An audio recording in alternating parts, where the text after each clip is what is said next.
Ouais. Est-ce que je peux Oui, rebondir oui. sur les maladies, les dyslexies? Les dyslexies.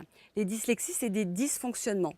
Alors maintenant, vous allez imaginer ces deux enfants de 6 ans, ouais, 6 ans, deux enfants de 6 ans, un qui est bridge, donc il parle couramment L'adulte? l'adulte, lui vraiment, il comprend tout ce que la maîtresse dit, il est complètement dans ce truc, dans ce système, ça lui convient très bien. Et après, vous avez l'enfant Peter Pan qui lui, il lui faut vraiment une éducation, un apprentissage ludique qu'il n'y a pas dans une école traditionnelle, Mmh. d'accord? Donc du coup, ça va être vraiment difficile. Pour lui apprendre l'alphabet, il faut mettre des chapeaux, des trucs, sinon c'est pas rigolo. Il faut que ça soit ludique pour un enfant Peter Pan. Donc déjà, c'est pas juste pour ces deux enfants, hein, parce qu'ils ont la même éducation.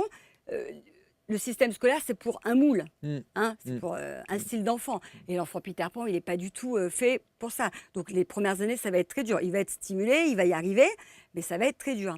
Donc, quand les dyslexies, on appelle ça des problèmes dans notre société. Mais en fait, ce n'est pas un problème, c'est une conséquence. La dyslexie n'est pas un problème, la dyslexie est une conséquence. Alors pourquoi c'est une conséquence? Parce que quand vous mettez à ces deux enfants une poésie qui doit apprendre par cœur, une poésie qu'ils ne vont pas comprendre parce qu'elle est un peu complexe et c'est un peu difficile. Donc il y en a un, bon, il va sans aucun problème apprendre la poésie par cœur, hein, c'est le petit adulte.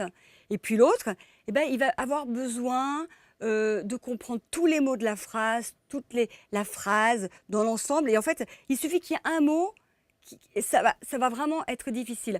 Et ces enfants à qui on va enseigner des choses où ils ne sont pas du tout prêts d'apprendre, des règles grammaticales, des choses, mais ils sont à des années-lumière d'apprendre ça et de comprendre le concept Mmh. d'apprendre ça, Et on en fait des dyslexiques. on force. On force.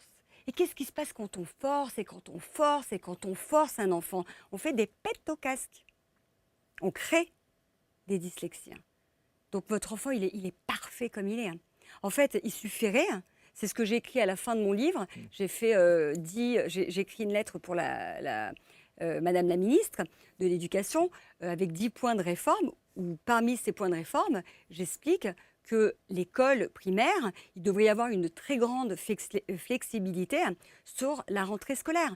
Il y a des enfants qui sont prêts à rentrer à 5 ans. Laissons-les rentrer à 5 ans, s'ils sont prêts. Mais il y a des enfants qui sont prêts à rentrer à 9 ans. Et ces enfants-là, qui sont prêts à rentrer à 9 ans, où, OK, on va apprendre une règle grammaticale qui n'a pas trop de sens, mais ça y est, je suis prêt à l'apprendre. Moi, j'ai ma fille qui a 9 ans, donc ils n'ont jamais été à l'école parce que c'est des unschooling, ce n'est pas des homeschooling, c'était des unschooling donc au Brésil. Mmh. Donc là, je les ai mis à l'école cette année, voilà, parce que j'ai voulu faire cette expérience. Ma deuxième, c'est terrible pour elle, l'école. C'est parce que c'est une Peter Pan qui n'a jamais été stimulée au point d'aller à l'école. Donc c'est terrible. Donc elle a du retard. Finalement, elle est au CE1, donc elle a du retard. Mais dans la classe, la maîtresse, elle me dit, votre fille, elle n'est pas dyslexique, elle n'est pas TDAH, elle a rien, elle est juste, elle est prête. Je lui ai expliqué mon livre, etc. Elle me dit, Mmh. bah, c'est vrai que maintenant, elle est prête, quoi.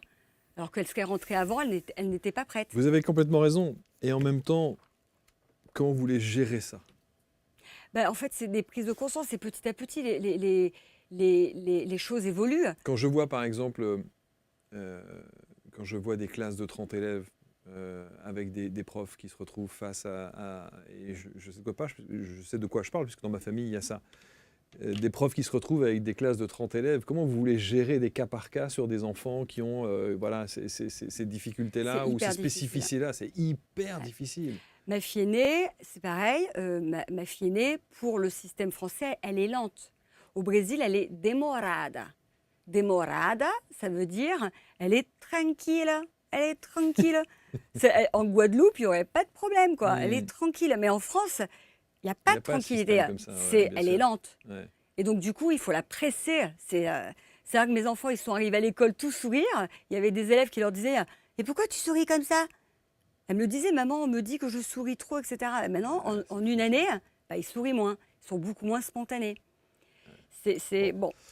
C'est le système, c'est comme Lisez, ça. lisez cet ouvrage qui est vraiment passionnant. Vous tapez sur Amazon, par exemple, bien sûr, puisqu'il est en auto-édition Laetitia Lafayette, et vous verrez, il y a énormément de contenu, d'abord, très instructif.